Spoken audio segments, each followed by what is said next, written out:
Just when the world thought it had heard the last word on Bishop Carlton Pearson's legacy, a bombshell has dropped, and it's coming from the one person who was closest to him behind closed doors. Gina Gauthier, his estranged ex-wife, has finally broken her silence. And what she's revealing isn't just personal, it's explosive. From hidden betrayals to suppressed truths the church never wanted to face, her words are igniting a storm across the gospel world. This isn't about gossip.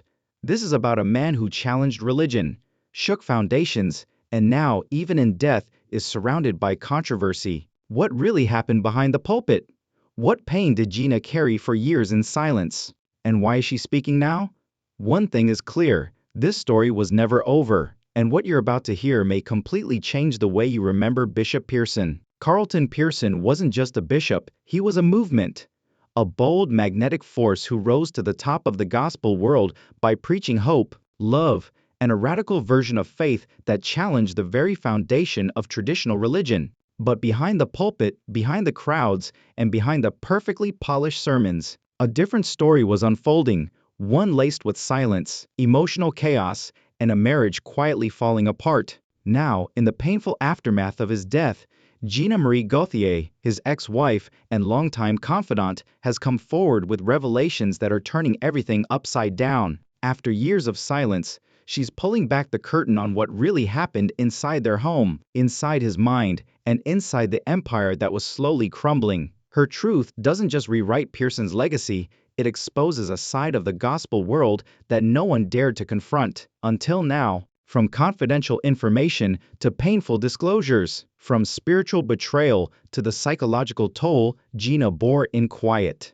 This is the legacy of Bishop Pearson that has not been told. We'll examine the grim reality of their troubled marriage and what actually occurred. According to Gina, the church attempted to hide the potential effects of Carlton's divisive beliefs on his family as well as his work.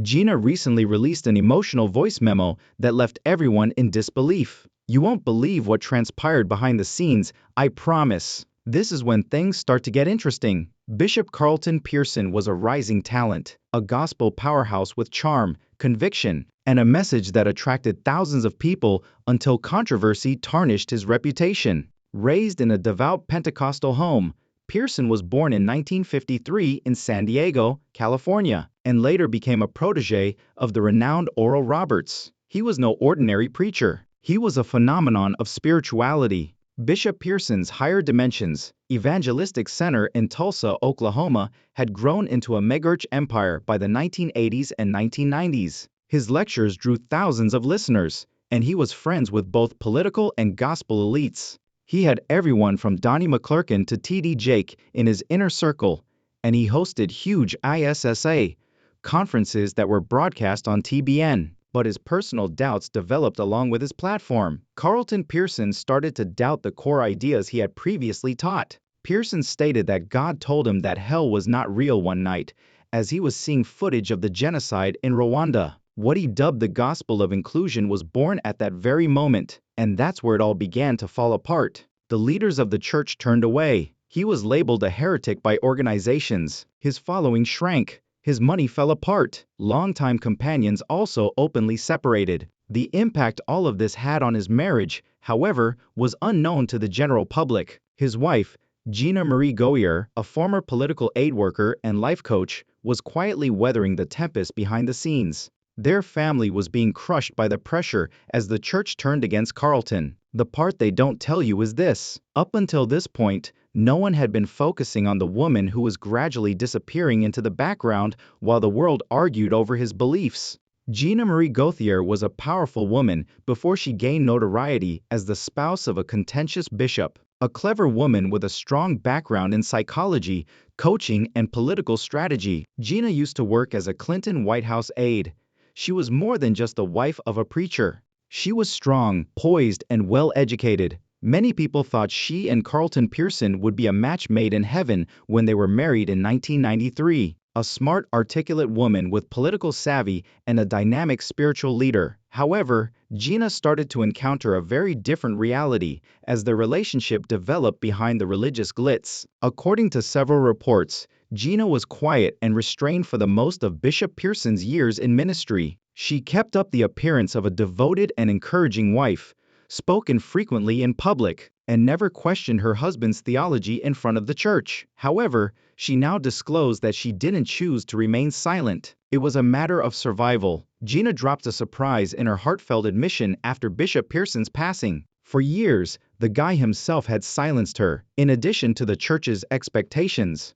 Gina claims that as Carlton's fame grew, she was frequently ignored, expected to take a back seat, and dissuaded from challenging his theological or personal choices. "I was groomed to be silent," Gina stated in an interview footage that went viral on social media. She claims that as Carlton delved deeper into contentious teachings and was shunned by a large portion of the evangelical community, the fallout wasn't just external but also internal. You smile, wave, and look pretty, but when the lights go off, you carry the weight of the whole ministry's image, and no one ever asks if you're okay. Their house became a battlefield of profound betrayal, emotional detachment, and spiritual strain. Gina made it clear that she had objected to many of Carlton's theological positions, not only about damnation, but also other spiritual issues that caused her to feel more and more alone. She went so far as to say that he occasionally employed spiritual manipulation to defend choices that made her feel disregarded and powerless. "I remained silent out of respect for one of the strongest sections of her remarks.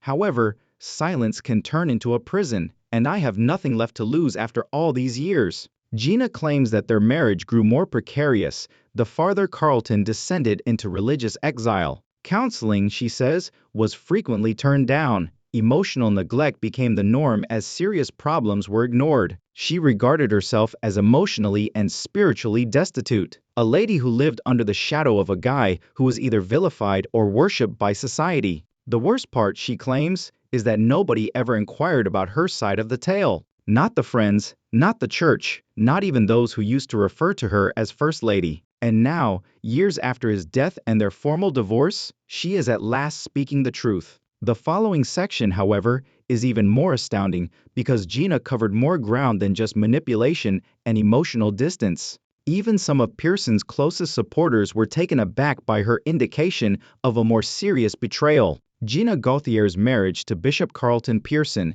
had apparent flaws by the time she filed for divorce in 2015. They were completely exposed. Even yet, the public was unaware of the full extent of the injuries. It was more than just the demands of ministry or theological disagreements. Gina's most recent admissions indicate that the betrayal she experienced was much more terrible and intimate. Gina alluded to several infidelity incidents in a statement that has since gone viral in gospel and church criticism circles. She claims to have found Carlton's emotional and physical infidelity even at the height of his spiritual leadership. "You believe that your spouse is a man of God, but you gradually come to see that he has turned into a man of his own gospel." In one interview, she stated, "I wasn't just dealing with church hurt, I was dealing with heartbreak in my own home." She talks about discovering late-night texts, getting rumors from church insiders, and even seeing what she refers to as unholy connections that raise serious red flags, not just as a wife, but as a woman watching her marriage fall apart. Gina made it apparent that she feels there were people close to her husband, even in the ministry, who encouraged and concealed his transgressions, even though she remained respectful and refrained from naming specific persons. She asserts that these were not only strangers or unintentional temptations, but rather carefully concealed affairs that were let to go unchecked due to Carlton's influence and authority. Gina's assertion that she was frequently gaslighted when she attempted to address these problems is even more unsettling. She claims she was told she was jealous of the ministry, overly sentimental, or not spiritual enough. She claims that this strategy caused her to doubt reality, a psychological trick that gradually caused her to crumble. "He was the bishop of all. However, I was the woman who shared his bed each night, and I got to see the sides of him that the pulpit would never let me see." She continues by narrating a crucial exchange, a late-night discussion following a conference, in which Carlton, in her opinion, ultimately acknowledged an unsuitable connection. She claims that what transpired was a spiritual justification rather than repentance. According to reports, Carlton told her that he used human connection as a coping mechanism for the rejection he was experiencing as a result of the pressures of being shunned by the Christian community. Gina claims the moment crushed her soul. She didn't go right away. She stayed, as do many women in ministry marriages. She said a prayer. She wished. She even made an effort to forgive. But eventually, she felt invisible due to the combination of spiritual neglect and the weight of betrayal. And cheating wasn't the only thing involved.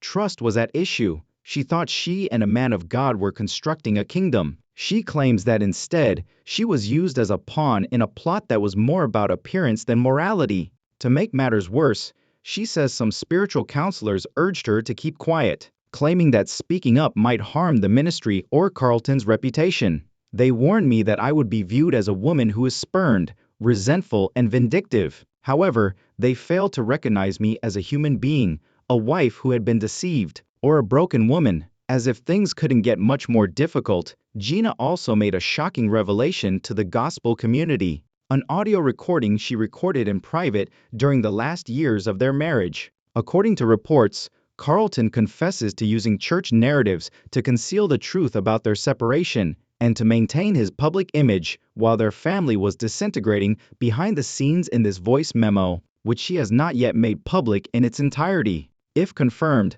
some of the already circulating passages could pose significant queries regarding who knew what and when. They don't want you to know the surprising part though. This was never about retaliation, Gina says. She didn't come forward to gain influence or to bring shame to a deceased man. She claims that she is speaking now because she is still in pain from his passing, a reality that was suppressed for far too long by crowds, collars, and titles. I cherished him. I had a sincere marriage to him. However, even decent ladies become weary of acting. Perhaps even more unsettling than Gina Gauthier's bombshell discoveries is the wall of quiet that encircled her suffering for years. She claims that this silence was fostered not only by Bishop Pearson, but also by the same organizations that profess to uphold truth and recuperation. The Black Church has had a significant social, political, and spiritual influence for many years. However, for women like Gina, that same presence turned into a barrier